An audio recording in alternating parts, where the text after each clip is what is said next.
Sir అయితే ఇప్పుడు ఇందాక మీరు చెప్పారు అంటే ఒక సినిమాని చూసి మనం గెస్ చేయగలిగితే వీఆర్ ఇన్ ద ట్రెండ్ అని. బట్ గీతాంజలి మళ్ళీ వచ్చింది అనేది ఈ ట్రెండ్ తగ్గిన సినిమా అనుకుంటున్నారా? అది మీకు లాభాలు తీసుకొచ్చింది నష్టాలా?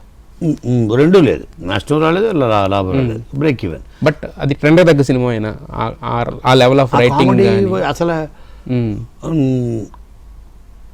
థియేటర్స్లోనే మల్టీప్లెక్స్లోనే 4 to 5 weeks నడిచింది. 5th week కూడా వెళ్ళండి నేను ఏఎంబీలో 70% కెపాసిటీ వెళ్ళి చూడడానికి. I took some videos also 4th week, not 5th, 4th week. నేను చెప్పే కదా తోకలేని పెట్ట అన్న సినిమా బాగున్నా మనం ఎక్కడ రాంగ్ రిలీజ్ చేసామని.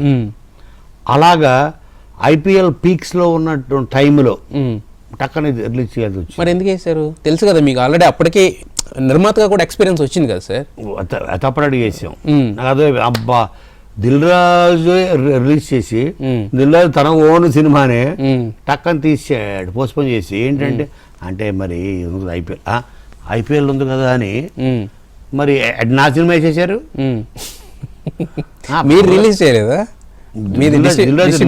ఓకే, దిల్ రాజు గారి డిస్ట్రిబ్యూషన్ పర్లేదు కొనది, అది పడేల్ అని దానికి దెబ్బ. అసలు మీరు చూసారా? చూసాను సార్, చూసాను కాబట్టి. క్యారెక్టర్ సెకండ్ హాఫ్ ఆ గోస్ కామెడీ పీక్స్ థియేటర్లు బద్దలైపోయి ఉంటారు. అంటే లాఫ్టర్ లిటరల్ గా నేను ఒక 30 minutes, 20 to 30 minutes rip roaring second half starting Sunil entry దగ్గర నుంచి కెమెరామెన్ గా ఎంటర్ అవుతాడు అక్కడ అప్ టు క్లైమాక్స్. బట్ ఈ క్లైమాక్స్ ఎక్కడో కొంచెం అట్మాస్ఫియర్ అయింది. బట్ అది that is good enough for any hit film.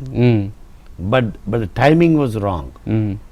ఇదే కనుక ఒక ఏ సంక్రాంతి సీజనో, ఏ దసరా సీజనో, నాన్ ఐపీఎల్ సీజన్, ఒక ఫెస్టివల్ మూడ్ లో పడి ఉంటే వేరే ఉండేది.